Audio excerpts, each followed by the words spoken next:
اب دوسرا سوال یہ کیا گیا ہے کہ کیا اہل البیت کو زکوٰۃ دینا جائز ہے؟ تو جاننا چاہیے کہ اہل البیت کو زکوٰۃ دینا جائز نہیں ہے۔ اصلاً یہ ہے، اصل مسئلہ یہ ہے کہ زکوٰۃ دینا اہل البیت کو جائز نہیں ہے، درست نہیں ہے، کیونکہ حدیث شریف میں آتا ہے، نبی کریم صلی اللہ علیہ وآلہ وسلم نے ارشاد فرمایا، اِنَّا آلُ محمد لا تحل لنا الصدقہ، کہ ہم آل محمد پر صدقہ حرام ہے، ہمارے لیے صدقہ جائز نہیں ہے۔ تو کون ہے آل محمد؟ آل محمد یا اہل البیت؟ اب علماء کے اس میں جو ہے تھوڑا باریکی ہے، اور جو ہے اس میں تفصیل اور فرق کرتے ہیں آل محمد میں اور اہل البیت میں۔ بہرحال یہاں آل محمد پر صدقہ حرام ہونے کا جو ہے ذکر آیا ہے، یہ حدیث شریف میں۔ دوسری صحیح مسلم کی حدیث شریف میں آتا ہے، جو زید بن ارقم رضی اللہ عنہ سے جو ہے اس میں سوال کیا جاتا ہے کہ اے زید،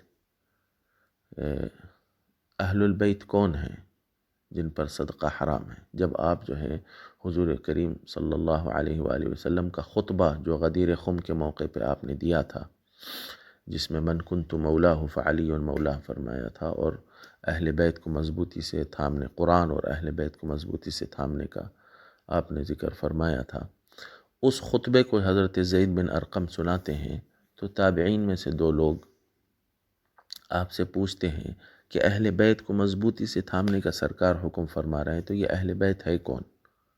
تو آپ نے فرمایا ہم الذین حرموا الصدقہ، یہ وہ لوگ ہیں جن کو صدقہ دینا حرام ہے۔ تو آپ نے لوگوں نے جو ہے سوال کیا کہ یہ کون لوگ ہیں، اہل البیت کون لوگ ہیں جن پر صدقہ حرام کیا گیا ہے؟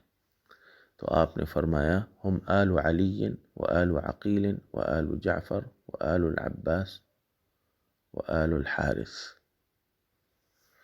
یا اس میں جو ہے اس روایت میں حارث کا ذکر نہیں آیا، دوسری روایات اور شواہد سے جو ہے علماء استنباط کیے۔ تو 5 لوگوں کا، بہرحال 5 خاندانوں کا اس میں ذکر آیا، اور یہ پورے جو ہے بنی ہاشم میں سے ہیں۔ بنی ہاشم کو زکوٰۃ نہیں دی جا سکتی، اور بنی ہاشم کون ہیں؟ یہ 5 خاندان ہیں۔ یہ سیدنا مولا علی، آل علی یعنی سیدنا مولا علی کی اولاد، آل عقیل سیدنا مولا علی کے بھائی ہیں، ان کی اولاد، آل جعفر یہ بھی حضرت سیدنا مولا علی کے جو ہے بھائی ہیں، یہ دونوں بڑے بھائی ہیں، اور سیدنا مولا علی جاننا چاہیے کہ سب سے چھوٹے جو ہیں بھائی ہیں۔ تو آل علی، آل جعفر، آل عقیل و آل جعفر، اور آل الحارث، یہ الحارث رضی اللہ عنہ یہ حضور اکرم صلی اللہ علیہ وسلم کی چچا ہیں، اور آل العباس، حضرت عباس رضی اللہ عنہ بھی حضور پاک علیہ وآلہ الصلاۃ والسلام کے چچا ہیں۔ تو 3 چچیرے بھائی ہیں اور 2 چچا، ان کی جو اولاد ہے یہ سب کو جو ہے اہل البیت شمار کیا جاتا ہے، اور ان کو صدقہ دینا حرام ہے، ان پر زکوٰۃ جو ہے حرام ہے۔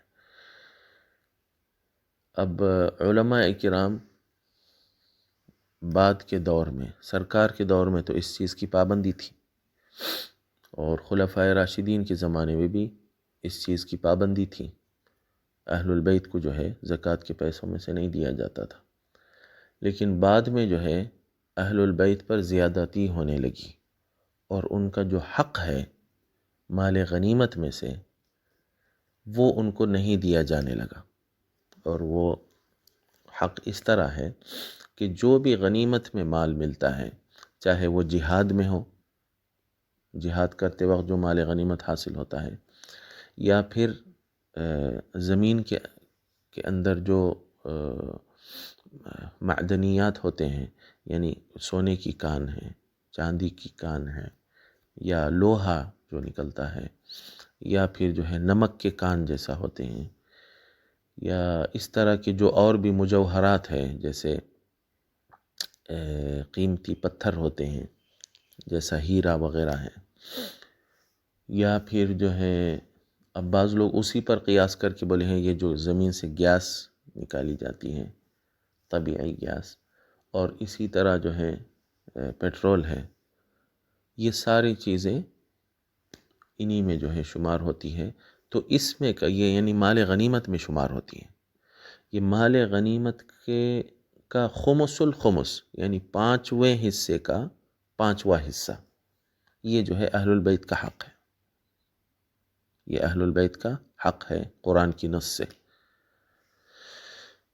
سورہ توبہ میں اللہ تعالیٰ فرماتا ہے وَاعْلَمُوا أَنَّمَا غَنِمْتُم مِّن شَيْءٍ فَأَنَّ لِلَّهِ خُمُسَهُ وَلِلرَّسُولِ وَلِذِي الْقُرْبَى وَالْيَتَامَى وَالْمَسَاكِينِ۔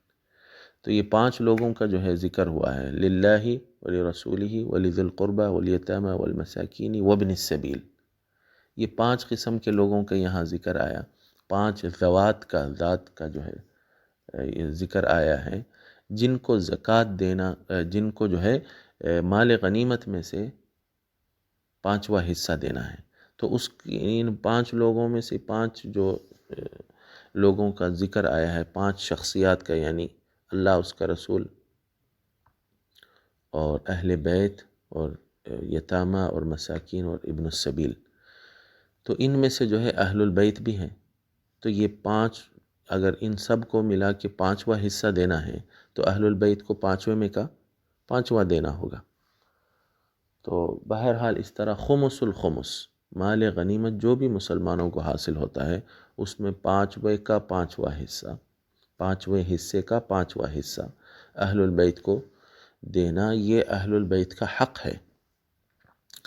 لیکن بعد میں جو ہے حکومت جیسے بدلتی گئی، خلافت راشدہ ختم ہو گئی، پھر اس کے بعد اہل البیت پہ تو ظلم ہونے لگا، زیادتیاں ہونے لگی، اور امت جو ہے اہل البیت کا جو حق تھا وہ حق کو ضائع کر دی۔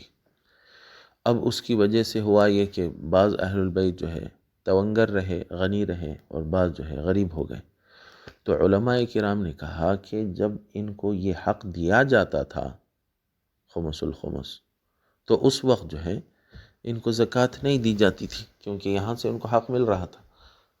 لیکن جب وہ بھی نہیں مل رہا ہے اور زکوٰۃ میں سے بھی نہیں دیں گے تو پھر ان کے غریب کیا کریں گے؟